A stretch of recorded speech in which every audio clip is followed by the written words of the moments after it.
You're listening to Soap Dirt, the latest in television entertainment news. Hey, Bold and the Beautiful fans, I've got your 2-week spoilers for December 1st through the 12th. We're going to talk about Bill on a rampage and Katie absolutely furious. It's Belinda from Soap Dirt, and if you are not following, hit that subscribe button.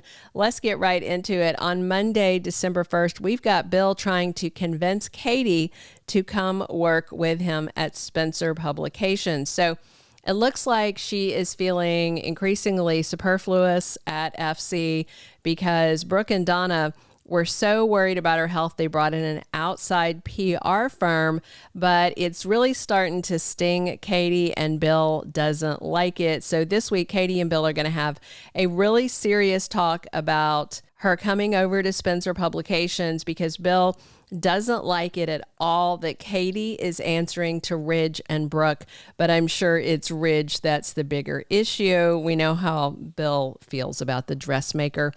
Finn and Steffy commit to focusing on their future. They feel like everything is happy and bright now that his daughter Luna is roadkill and all her chaos is over. But of course, as soon as they make this commitment, you know that something's going to come along and screw it up. So also on Monday, Elektra and Will are reeling. Remember, Miss Dillon came in during the final episodes last week. We had a short week of Bold and Beautiful episodes because of Thanksgiving. And Dillon confessed to Elektra that she's the one who ran down Luna. So Elektra is going to bring in Will on the Miss Dillon thing, and she's going to tell him she's the one who killed Luna. Now, according to Miss Luna, she had already miscarried Will's baby that she hijacked from him. So at least Dillon didn't kill a kid also, just Luna. Tuesday, December 2nd, we've got Brooke really disappointing her sister Katie because it feels like Brooke is not being very supportive of her sister. So it looks like Brooke is agreeing with some big decision that Ridge is making about Katie and Forrester Creations. Maybe with the temporary PR firm there, Ridge decides that they've moved beyond the scope of an in-house PR person and they do need a larger firm. Now that they're not just Forrester Creations, they're the whole, brand, because they're doing Carter's Big Vision. So Ridge also spends some time reminiscing with Brooke on Tuesday. Hopefully it's not more nonsense about their dusty destiny. And Miss Dillon heads over to Steffy and Finn's house, and she's got Elektra and Will with her to support her. And she's very nervous about it, very stressed out, but Dillon wants to tell him face to face.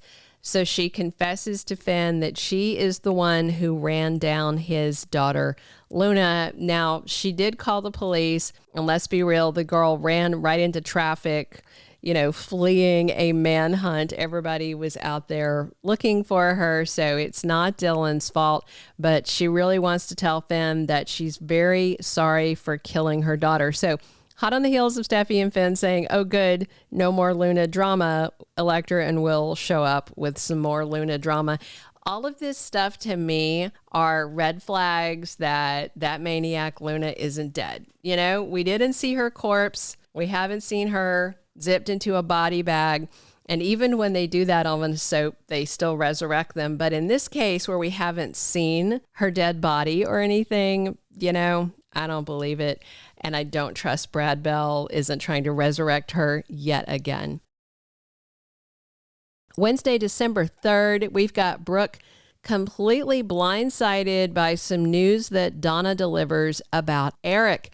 And it looks like it is a health issue. I mean, he's not a spring chicken. And I think it was last Christmas, or Christmas before, where he, almost died, although we all knew they weren't going to kill him off. So Bill is confronting Ridge on Wednesday because of what he did and said to Katie.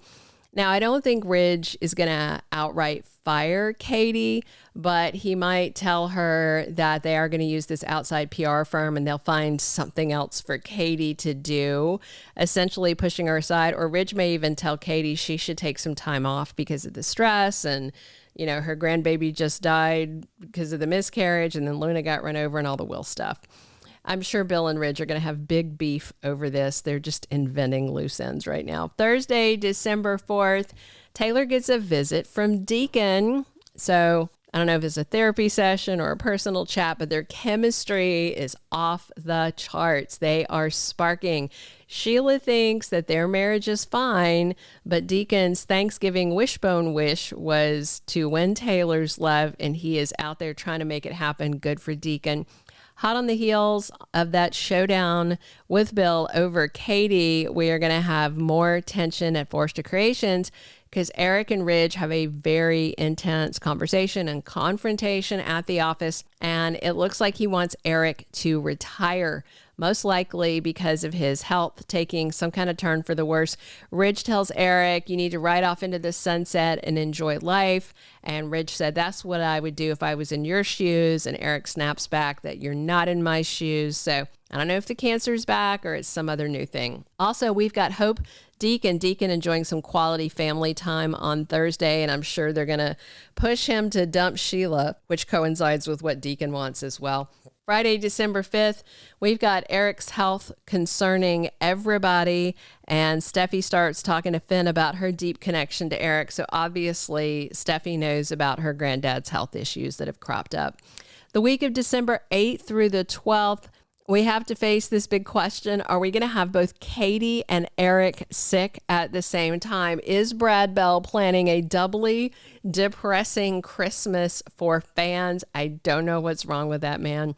How long can Taylor fight the feeling? We know that Deacon is smitten and wants to be with her and is going to amp up his efforts next week. And Sheila may sense Deacon pulling back. And if she stalks him and sees the sparks with Taylor, that's a big uh-oh.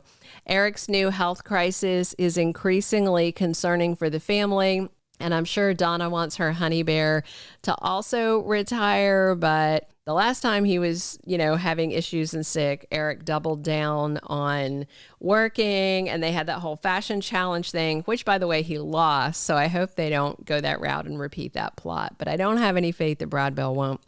Deacon wants Taylor, and he's taking serious steps to get what he wants while also withdrawing from Sheila.